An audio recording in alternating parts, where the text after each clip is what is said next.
Hello everyone, Pallytime here. This is the continuation of my series where I tell you guys everything you need to know about the upcoming Final Fantasy XIV A Realm Reborn MMO.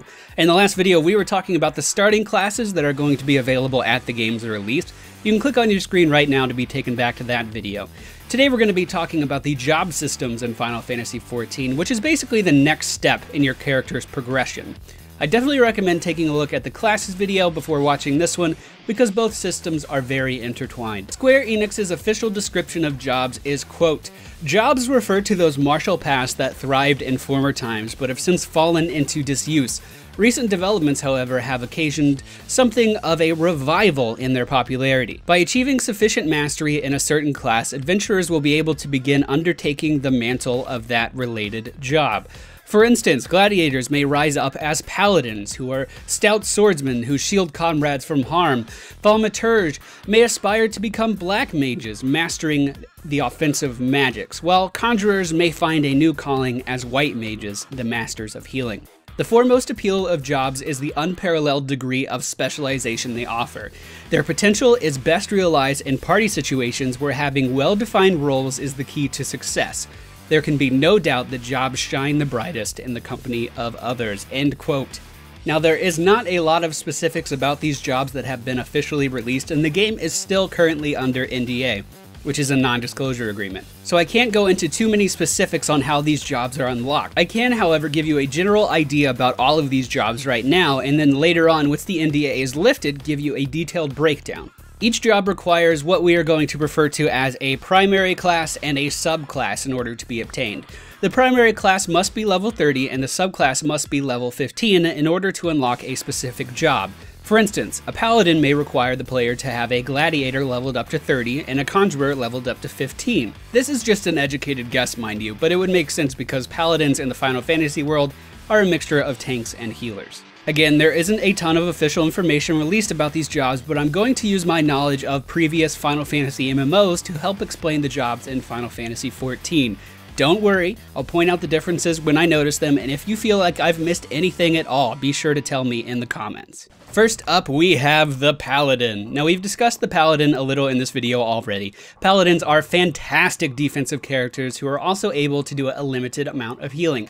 They're going to excel at protecting their group members from harm, but have limited offensive tools. Most of their healing in Final Fantasy XI was used on keeping themselves alive, and typically not used on other group members, but they could use their heals to generate more threat, to make sure whichever enemy they were fighting would be more focused on the Paladin than their group members. As we have already discussed, it's very likely that the main class needed to unlock the Paladin will be the Gladiator. The Monk. The Monk is going to focus on hand-to-hand combat, a lot like the Pugilist. Did I say it right this time, guys? I have no idea how to say that word. Pugilist is phonetically how it reads on paper. I'm just saying that for the record. But there's no mention of any defensive capabilities in the Monk's official description.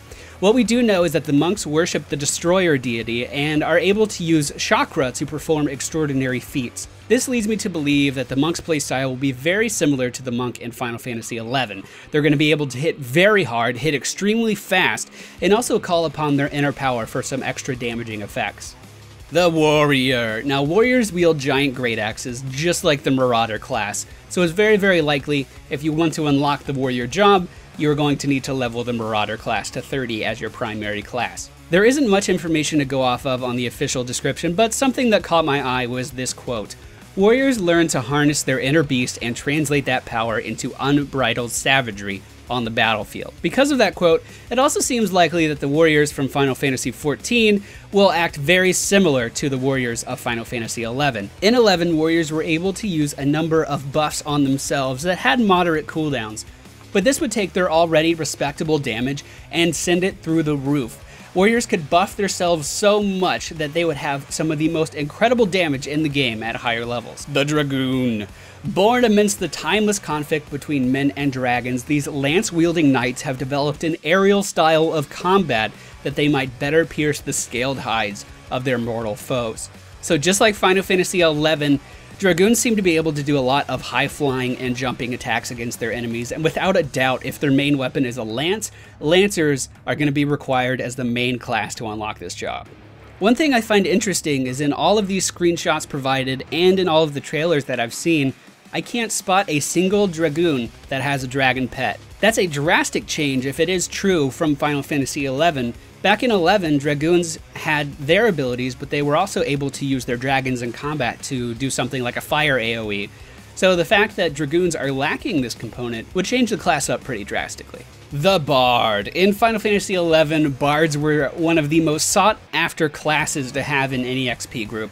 Their ability to provide buffs to everyone around them while also being able to pull enemies and crowd control them until the group was ready to fight made Bards one of the most useful classes for group play back in the day. In Final Fantasy XIV, Bards are actually able to fight with bows, making it appear that while they are still able to provide buffs to everyone around them, they're also going to be able to deal at least some damage at range. The White Mage. It shouldn't be a surprise to anyone what the White Mage does if you have even a basic understanding of Final Fantasy games. The White Mage is going to be the go-to job for healing. Their ability to keep other players alive was unparalleled in Final Fantasy XI, and it doesn't appear that it will be changing anytime soon moving into Final Fantasy XIV. If you enjoy being the person that keeps everyone else alive, you will likely enjoy the White Mage.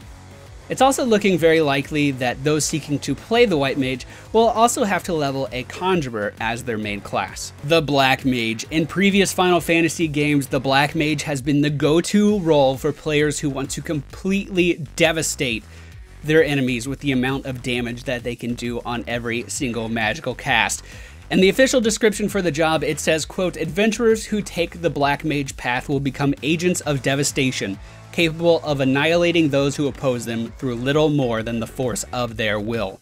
In Final Fantasy XI, Black Mage's damage was balanced by having higher mana cost as well as longer cast times than most other magic classes. I would imagine the same will be true going into 14. It would also appear that the Thaumaturge would be the required main class to unlock the Black Mage job. The Summoner. Summoners have always been my favorite roles to play in Final Fantasy games. They're able to summon incredibly powerful beings known as primals to do their bidding.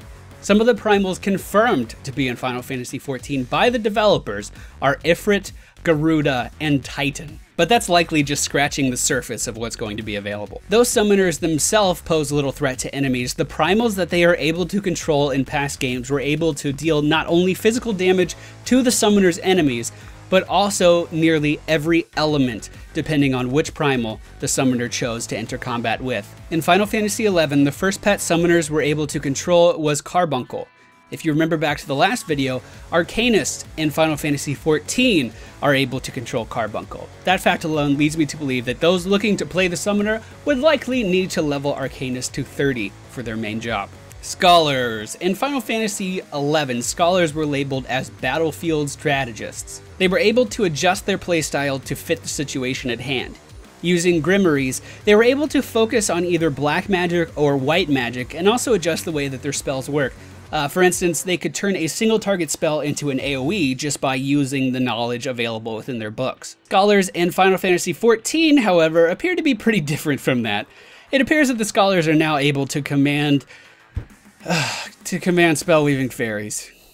Yeah, spell-weaving fairies. And according to their description, these fairies can not only heal their allies, but also bolster their strength. Based on that description alone, it seems as though Scholars are shifting from the Black Mage, White Mage mixture job that they were in 11, and they're going to be taking up more of a support healer role in Final Fantasy XIV. It's important to remember that these jobs are not required for your character, and they are simply more specialized roles if you choose that you wish to unlock them. If you make a character and you love your starting class, you can play that class all the way up to the level cap, and you are not required to ever change. This system just gives more freedom to the player and lets them define how they wish to play through the game more, and I personally love the class and job systems that are being presented in Final Fantasy XIV. So there you go, guys. There's a brief outline on all the jobs. Now, like I said, the game still is currently under NDA, so I could only present the information that has been officially released. Once that NDA is lifted, we'll be able to go back again and give you a much more detailed look at all of these jobs. This was the general overview. In the future, we will do job breakdowns, letting you know what each job is all about and giving you more knowledge about your choice on which jobs you would like to play in Final Fantasy XIV. But alright guys, that's it for me today. I hope you enjoyed today's video. If you did, please be sure to hit the thumbs up button below. Let me know which job interests you the most, and does that change your class selection that you were excited about? I'm interested in knowing. And if you're new to this channel, I encourage you to subscribe. I'll be back very soon with more info, and I'll see you all then.